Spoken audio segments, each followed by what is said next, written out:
Halo, assalamualaikum. Balik lagi bersama saya Rido di channel Makan Aja Yuk. Ya, di video kali ini saya nggak makan dulu ya, tapi hanya mau berbagi pengalaman aja, berbagi cerita. Ini yang part 2 ya, part satunya kan udah dulu, yang tentang gimana saya kecelakaan itu. Sekarang saya mau berbagi cerita tentang kondisi tubuh saya ini yang udah 7 tahun tidur, nggak bisa banyak gerak, ya hanya paling celentang, tengkurap, miring gitu aja. Ya, saya sebelum mulai ceritanya, saya terima kasih ya untuk yang udah nonton dan udah subscribe, dan untuk yang baru nonton dan belum subscribe, subscribe dulu ya, karena dengan begitu kalian sudah membantu saya untuk terus semangat bikin konten-konten videonya ya. Ya, langsung aja dimulai ceritanya. Waktu awal kecelakaan itu, pas masih di Batam, itu badan gue tuh sama sekali nggak ada luka luar, mulus, lecet pun nggak ada. Di rumah sakit itu udah diperiksa. Nah, ada satu ketika waktu di rumah sakit itu dokter itu ngecek badanku di bagian belakang, pas di bagian tulang ekor itu ada memar, tapi itu warna memarnya itu mirip tanda lahir gitu loh, kayak ya kalian ngerti lah tanda lahir yang warna-warna ungu-ungu gitu kan. Jadi dokter tuh tanya sama saya, apa kamu punya tanda lahir di belakang? Saya kan nggak pernah tahu di belakang saya itu ada tanda lahir apa enggak. Jadi saya bilang saya nggak tahu dok. Jadi sama dokter itu dikira itu tanda lahir bukan memar. Nah itu masih di posisi di Batam ya, kan aku kan kecelakaan di Batam. Seminggu di rumah sakit Batam. Setelah itu pulang ke Lampung kan naik pesawat. Itu butuh biaya banyak banget itu untuk mulangin aku ke Lampung, kan aku udah, ya aku nggak betah di Batam itu, aku pengen pulang ke Lampung aja, jerawat di Lampung aja. Jadi sebenarnya rumah sakit Batam itu bagus banget, aku akui bagus banget, besar. Tapi ya itu karena rumah sakit swasta, jadi dia nggak terima BPJS, harus biaya sendiri. Itu butuh biaya banyaknya, seminggu aja aku udah habis banyak. Sampai keluarga aku tuh jual sawah, jual tanah untuk biaya aku tuh di sana Batam itu. Akhirnya pulang lah kan, dibawa naik pesawat, tiduran di pesawat itu kan pakai kursi itu dilipat-lipat, jadi pokoknya ditaruh di atas kursi. Ya mungkin kalian yang pengalaman pernah naik pesawat dan ngeliat orang sakit ditaruh di pesawat tahulah, paham.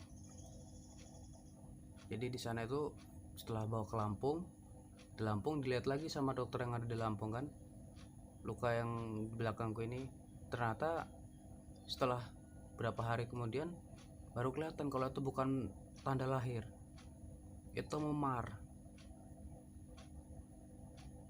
Dan setelah dicek sama dokter, ternyata itu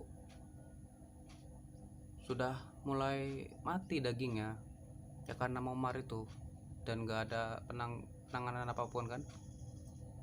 Jadi dioperasi lah kan, dibuang sel-sel matinya itu, daging-daging matinya itu cukup besar loh apa namanya lukanya ini setelah dioperasi.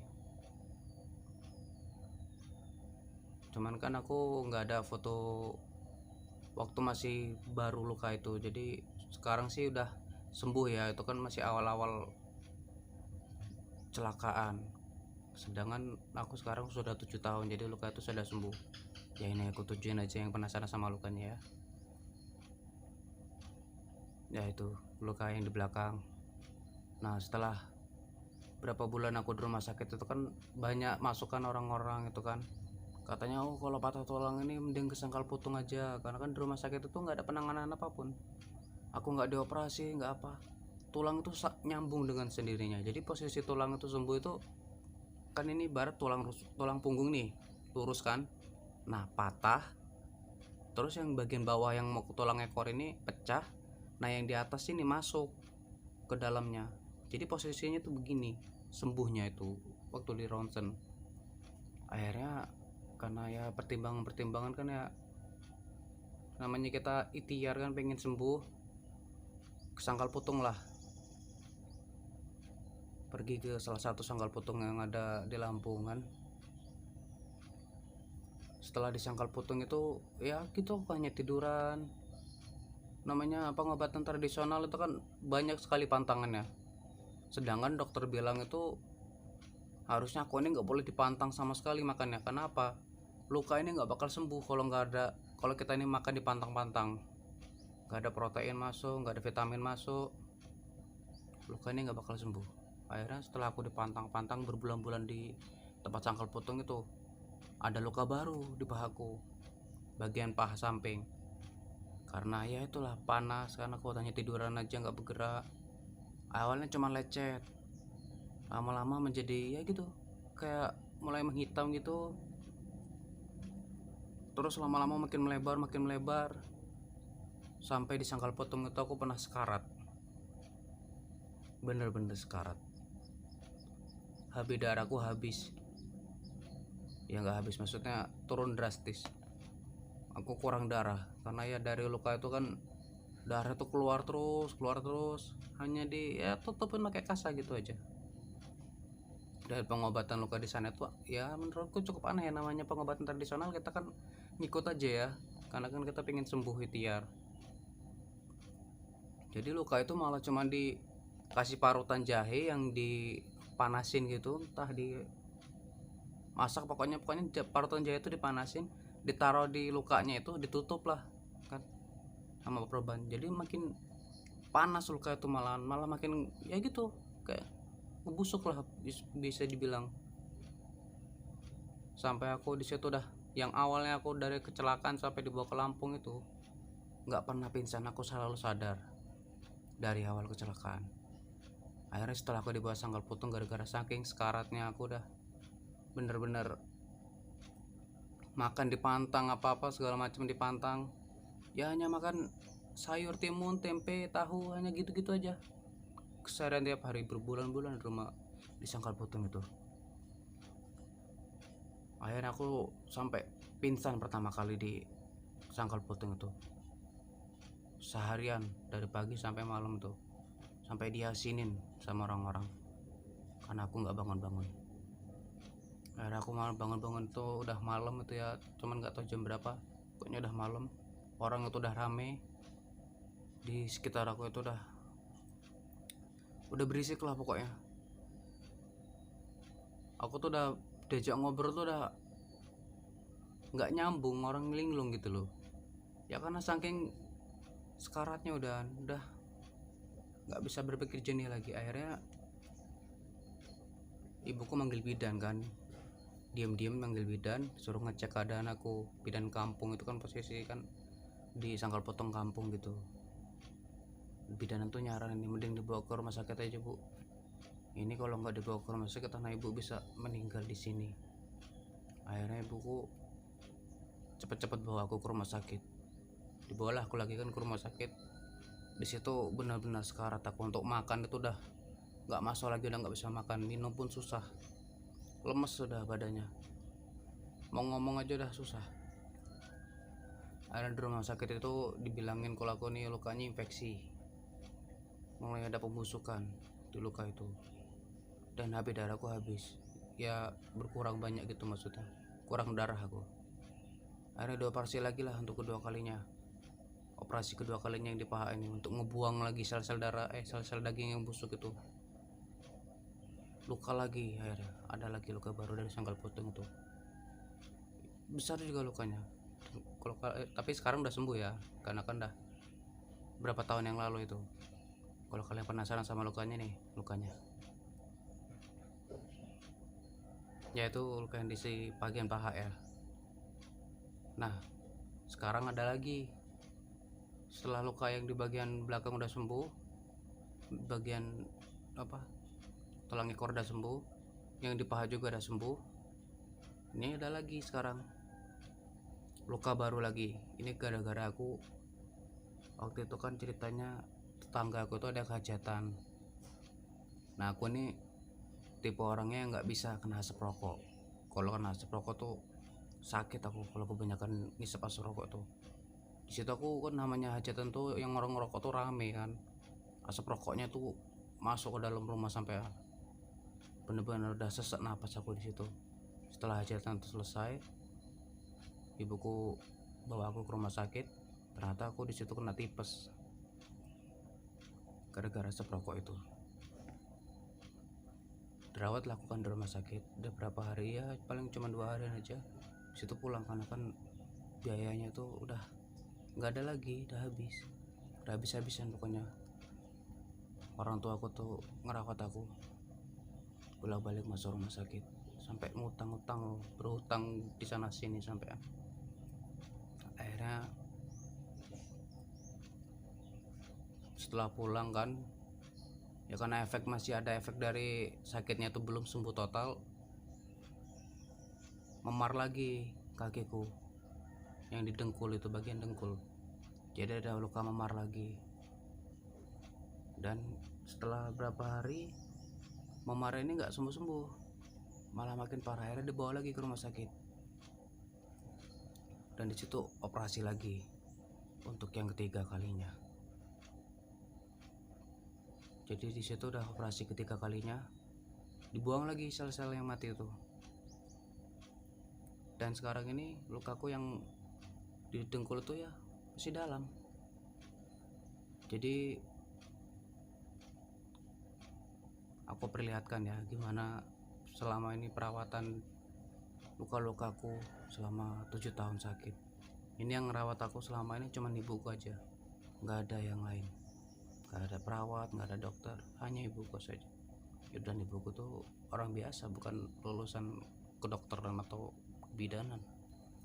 Tapi sebelum lanjut ke video mulai merawat lukanya, akan aku tunjukin dulu ya apa aja sih yang dipakai untuk merawat lukaku tuh. Jadi yang pertama itu ada ini, yang jelas kasa luka.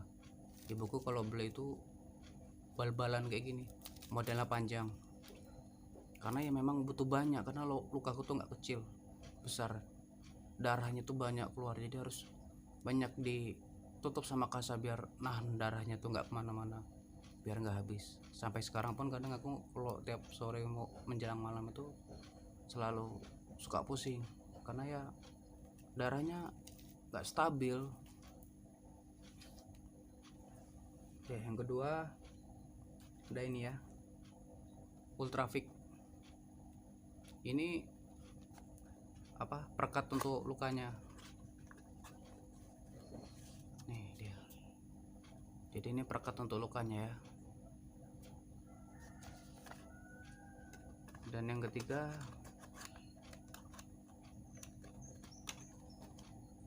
ini dia, HNCL. Kalau kita di rumah sakit infus ya, tapi ini fungsinya bukan untuk infus tapi untuk cuci luka, biar luka itu nggak infeksi, nggak kotor lah, harus steril. Nah ini untuk mensterilkannya, HNCL.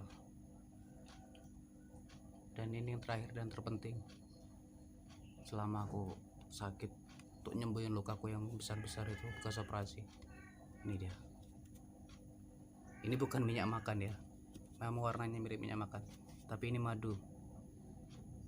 Ini obat ampuh untuk luka yang cukup besar lah, bahkan yang kecil aja bisa. Jadi madu ini, kenapa ibuku pakai madu, karena waktu di rumah sakit awal operasi itu yang masih di luka yang ada di tulang ekor bagian belakang itu, dokter menyaranin pakai madu aja pengobatannya, karena madu itu bagus untuk nubuhin sel-sel baru, biar luka itu naik terus sembuh, bisa nutup gitu. Memang nggak semua dokter nyaranin kayak gini, nggak semua dokter tahu bisa ngasih tahu kalau ada luka besar gitu harus pakai madu. Biasanya sih mereka hanya ngasih ya itu kayak betadine gitu, salep-salepan. Ibuku dari dulu hanya pakai madu, nggak pakai yang lain, dan alhamdulillahnya sembuh. Sebagian lukaku udah sembuh. Ya nggak usah lama-lama ya. Jadi ini cuplikan video waktu ganti perban di luka yang ada di dengkulku ya. Ini saran aja, di video ini ada darah dan ada luka yang cukup besar ya, jadi bagi yang takut darah mending di skip aja ya. Oke.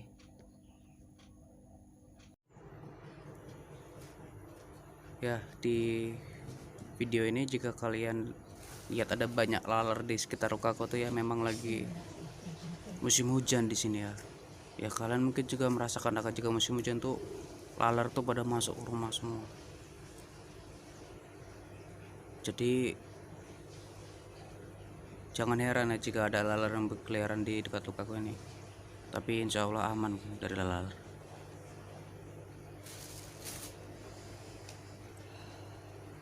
Jadi ini proses pergantian luka ya.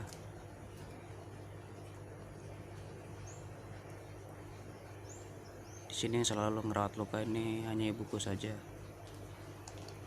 nggak ada orang lain. Karena ya untuk manggil bidan atau manggil perawat itu butuh biaya. Sedangkan untuk beli peralatan lukanya ini aja sudah mahal,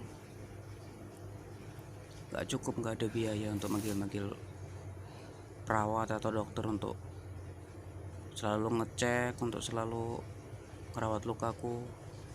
Hanya ibuku aja.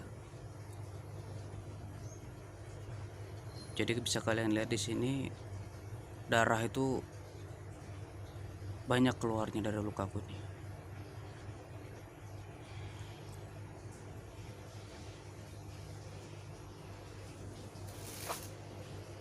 Dan air yang di wadah itu yang dipakai untuk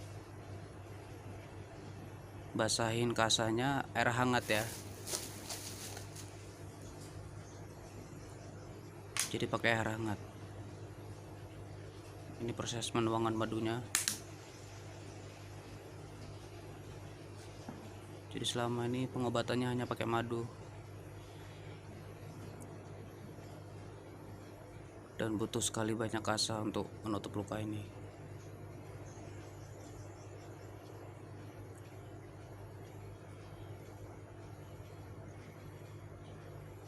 Tiap bulannya selalu pusing berpikir gimana cara mengatur keuangannya nih, untuk beli bahan-bahan untuk luka-lukaku, untuk biaya makan sehari-hari.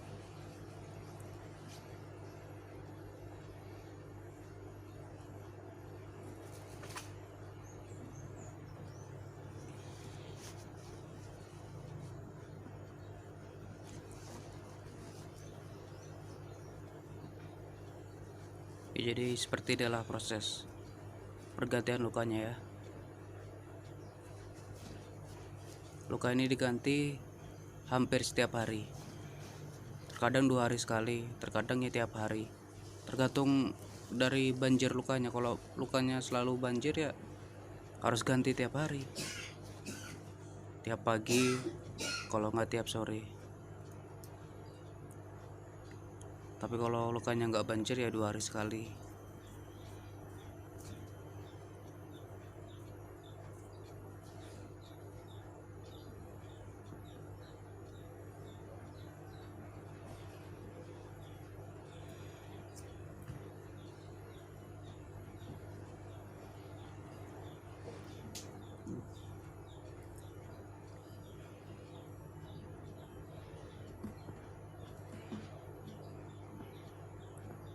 Dan untuk madunya harus madu asli ya, jangan yang madu campuran.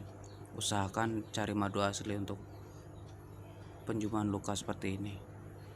Karena jika madunya itu udah dicampur-campur atau oplosan, luka itu nggak akan sembuh, malah membusuk. Jadi ya hati-hati saat membeli madunya, jangan sembarangan.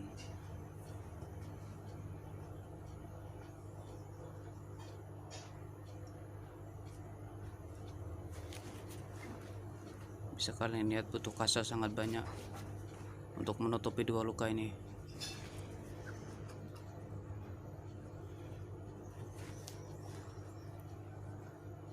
Jadi tiap bulannya tuh butuh biaya yang banyak, sedangkan keuangan dari keluargaku aja nggak mencukupi.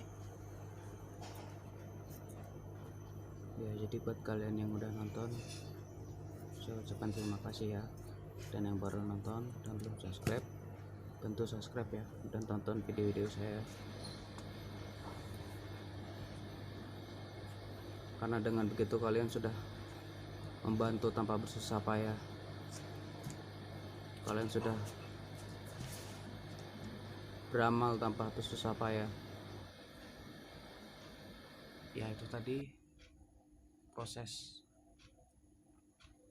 penyembuhan penggantian perban di luka kakiku ya, yang selama ini. Ya, begitu juga luka-luka lainnya sama seperti itu.